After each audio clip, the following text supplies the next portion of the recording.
உம்முடையது. தேவரீர் எல்லாருக்கும் தலைவராய் உயர்ந்திருக்கிறீர். சேர்ந்து வாசிப்போம். ஐஸ்வர்யம், கனமும், செல்வமும், சொத்துக்களும் உம்மாலே வருகிறது. தேவரீர் எல்லாவற்றையும் ஆளுகிறவர். உம்முடைய கரத்திலே சத்துவமும் பணமும் செல்வமும் வல்லமையும் உண்டு. எவரையும் மேன்மைப்படுத்தவும் பலப்படுத்தவும் உம்முடைய கரத்தினாலே, உம்முடைய தயவினாலே, உம்முடைய அன்பினாலே ஆகும்.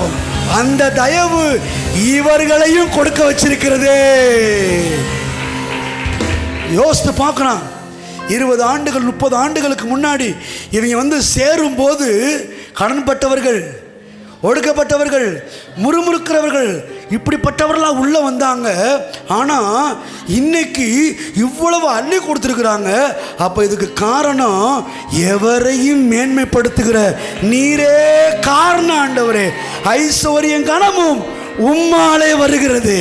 வேண்டினோரெல்லாம் போய்விட்டாலும் கூட எனக்கு வேண்டியதை கொடுத்து, வேண்டியதுக்கு அதிகமாக கொடுத்து நிறைவாய் நடத்தியிருக்கிறீர் என்றால் இது நாங்கள் அல்ல, தேவனுடைய சுத்த கிருபை, உம்முடைய தயவு,